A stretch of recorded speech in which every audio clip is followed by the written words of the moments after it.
নমস্কার বন্ধুরা, আজকে কিন্তু আমরা শিবরাত্রির দিনে চলে গেছি মহাকুম্ভেতে। আমাদের এখানে ত্রিবেণী আছে, ত্রিবেণী আমাদের বাড়ি থেকে বাইকে ওই 8 ঘন্টা 35 মিনিট মতো। তো আমরা সকাল সকাল আজকে বেরিয়ে পড়েছিলাম কুম্ভের স্নানের জন্য।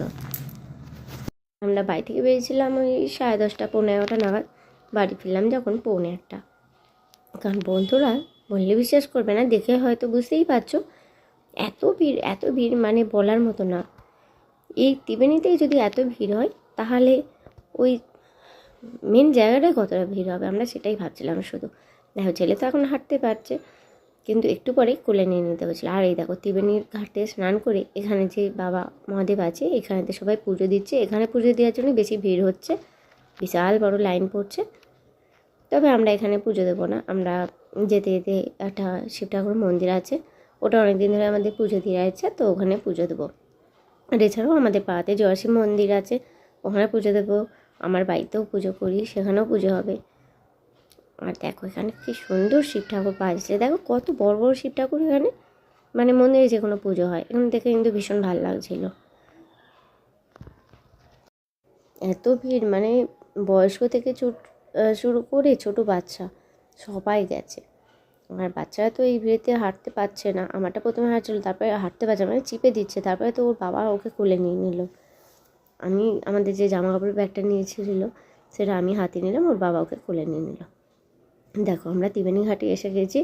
তোমরা জাস্ট দেখো বন্ধুরা, আমাদের তো গিয়ে খুব মজা হচ্ছিলো, কারণ এতটা লাইন বেয়ে বেয়ে এলাম আমরা, সেই ভেতর থেকে ঘুরিয়ে ঘুরিয়ে ওরা আনিয়েছে। তো যে আমরা ওখানে পৌঁছে গেছি, কিন্তু ঘাটের কাছে গিয়ে একটু ভাবনাই পড়ে গেছিলাম যে আমরা কীভাবে স্নান করব। কারণ ঘাটটা না ভাঙা, বলতে বস্তা পাতা আর এত কাদা, স্লিপ কাটার খুব ভয় রয়েছে, তেমনি ভিড়, মানে একটু ব্যাগ রাখার জায়গা নেই। আর সব থেকে যেটা এখানে সমস্যা, ড্রেস চেঞ্জ করার জন্য কিন্তু কোনো ঘর নেই। ড্রেস তোমাদের ওই রাস্তার ধারেই করতে হবে।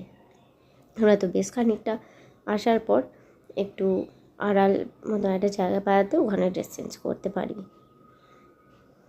এই দেখো আমাদের এই দিক দিয়ে ঘুরিয়ে নিয়ে যাচ্ছে, ওই যে দূরে হচ্ছে ঘাটটা, ওইখানে আমাদের যেতে হবে। এই দেখো বলতে বলতে এসে গেছি। এবারে দেখো জাস্ট ঘাটটা দেখাচ্ছি তোমাদের, জল কত দূরে চলে গেছে। দেখো জল অত দূরে, ওই লাস্ট পর্যন্ত পৌঁছাতে হয়েছিল আমাদের। তো যাই হোক, তারপর আর ভিডিও করতে পারিনি, কারণ ভিড়টা বুঝতেই পারছো, ওখানে দাঁড়াতেই পারছি না, তো ভিডিও করবো কি। যাই হোক, আমাদের স্নান তো খুব ভালোভাবে হয়েছে, মনও ভরেছে আমাদের। দেখা যাক যদি একটু সামান্য পুণ্য অর্জন করতে পারি। তো তারপরে আমরা বেরিয়ে পড়েছি। আর দেখো এখানে আমরা তো গেছি গাড়িতে, রাস্তায় কিছুটা আসার পর আমরা দেখতে পাচ্ছি সবাই হেঁটে হেঁটে যাচ্ছে। আমরা ভাবছি এটা কত না দূর থেকে হাঁটতে হাঁটতে আসছে, মানে মানুষ পূর্ণ লাভের আশায় কত দূর থেকে না হেঁটে হেঁটে আসছে। আর কতজন তো বাক্কাদের নিয়ে বেরোচ্ছে, তারা কিন্তু এখান থেকে জল ভরে সোজা যাচ্ছে তারকেশ্বর।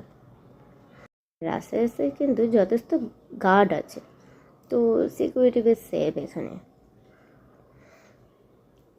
দেখো কি ভিড়, মানে আমরা জ্যাম পেয়েই পড়েছি কতক্ষণ, না হলে আমাদের বাড়ি আসতে এতক্ষণ টাইম লাগতো না।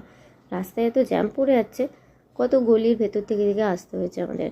আর যেতে যেতে আমরা তোমাদের যেটা বলছিলাম যে আমরা ওখানে পুজো দেবো, তো ওখানে পুজো দেওয়ার জন্যই যাচ্ছিলাম বাঁশবেড়িয়ার কাছে। এই দেখো স্নান হয়ে যাচ্ছে, চুল খুলেই বেরিয়ে পড়েছি। আর এই দেখো মন্দিরটায় পৌঁছে গেছি। আগে আয়ুষের বাবা ওই ত্রিবেণীর ঘাটের ওখানেই পুজো দিয়ে নিয়েছে, তারপর আবার আমরা 3জন মিলে এখানেতে পুজো দিয়েছি। আমি পুজো দিয়েছিলাম তখন আয়ুষের বাবা একটু ভিডিও করে নিয়েছে। বাড়িতে এসে বেশ ভালোই লাগলো।